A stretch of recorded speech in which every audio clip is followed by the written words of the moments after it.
Merci beaucoup et merci de me recevoir.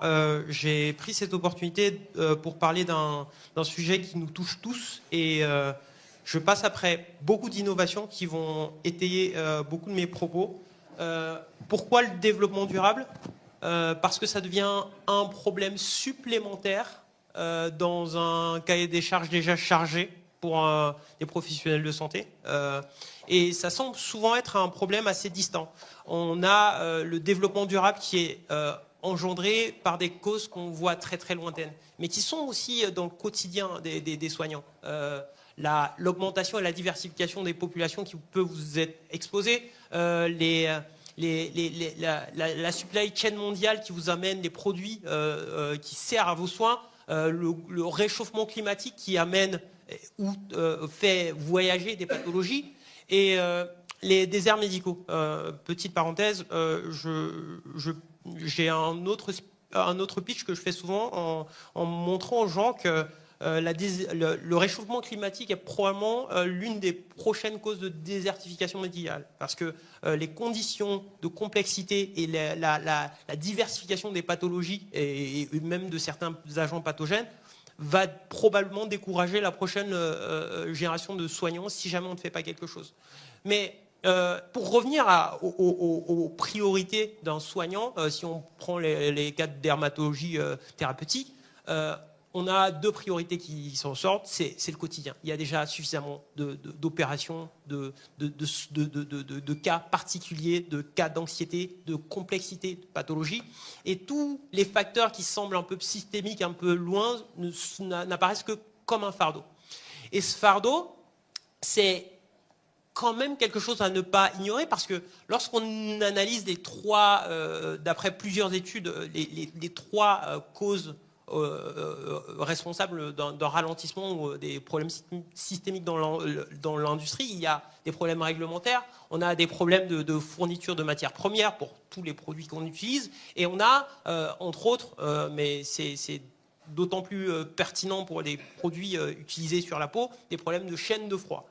Et à ça se ramène donc ce problème de développement durable, de réchauffement climatique, pour lesquels on a des solutions qui sont pratiques, où on va nous encourager à utiliser une énergie plus verte, à faire des opérations qui sont uniquement nécessaires et utiliser les produits qui sont uniquement nécessaires.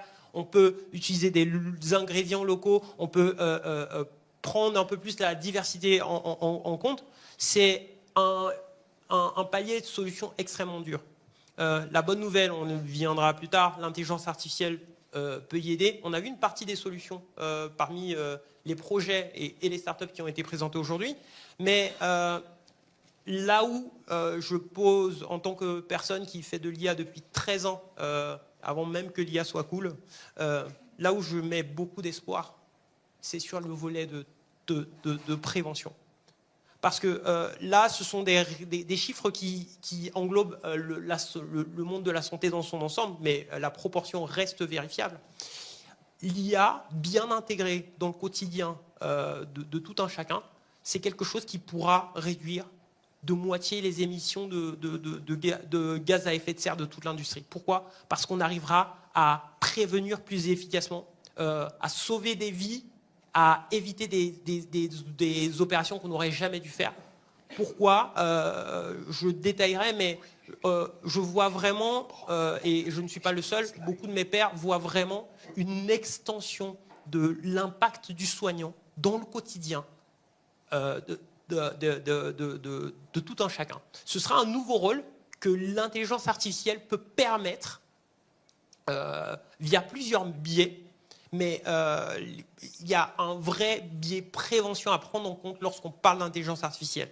On a aujourd'hui la capacité d'identifier les causes très précises de gènes, de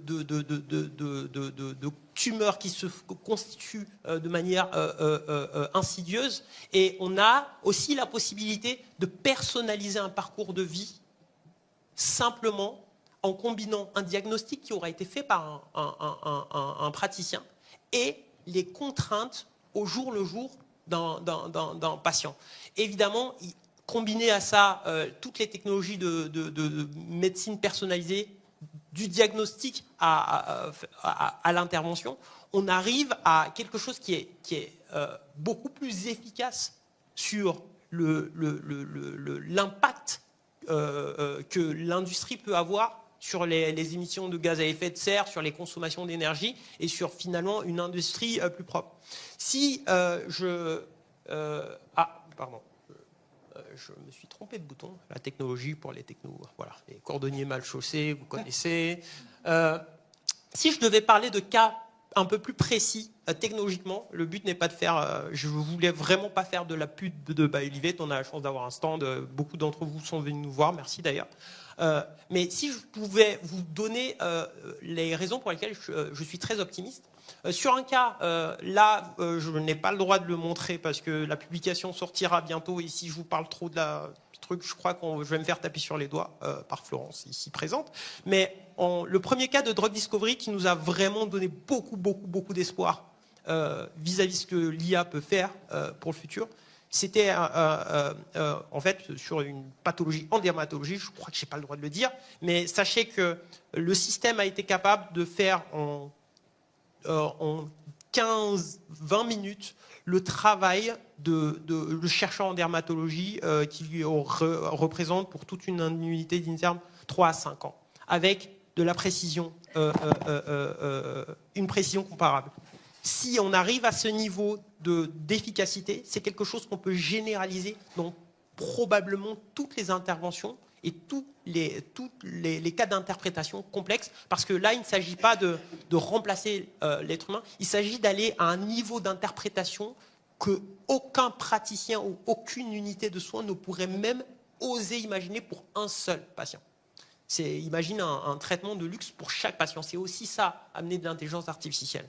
Et plus en pratique, quelque chose qu'on fait déjà avec un client, c'est arriver à personnaliser l'expérience de prescription ou alors de choix de produits avec une toute autre approche. On va commencer par identifier la pathologie ou alors la gène et les besoins du patient. On va ensuite, évidemment, identifier son type de peau. On va combiner ces éléments avec tous les actifs qui pourraient lui être bénéfiques en tenant en compte la zone géographique et la disponibilité de telle ou telle famille d'actifs et donc de produits et construire une routine en fonction de sa pathologie, du type de peau qu'il a, ce qui a mis à sa disposition et les contraintes qu'il pourrait avoir au jour le jour. Ça, c'est quelque chose qui semble très ambitieux, mais qui devient très réaliste lorsqu'on utilise, et je me suis permis de mettre un peu, en fait, toutes les familles d'intelligence artificielle à chaque étage. C'est quelque chose qui est déjà en pratique et qui est déjà accessible. Pour vous donner un exemple, j'ai personnellement fait de la découverte de médicaments, fait des modèles pour des dispositifs médicaux, notamment primés par des prix mondiaux de l'innovation. Pourquoi je vous dis ça? Je suis un optimiste de l'intelligence artificielle. Pour vous dire, le projet précédent, j'avais promis à mon équipe qu'on arriverait à cette innovation en 4 ans. Eh ben, on s'est religieusement trompé, notamment grâce à l'apport de ma collègue ici présente, d'ailleurs, Florence, parce qu'en combinant l'expertise IA et l'expertise santé au plus proche, 4 ans qui semblaient complètement fous pour mes investisseurs et mes collaborateurs se sont transformés en 8 mois. Donc, en étant super optimiste à la base. Donc, c'est une réalité. L'impact est là. Et il y aura une famille d'outils absolument extraordinaires qui pourront nous rendre optimistes sur les questions aussi folles que réduire l'empreinte carbone de toute l'industrie de 50%. Je vous remercie. Merci.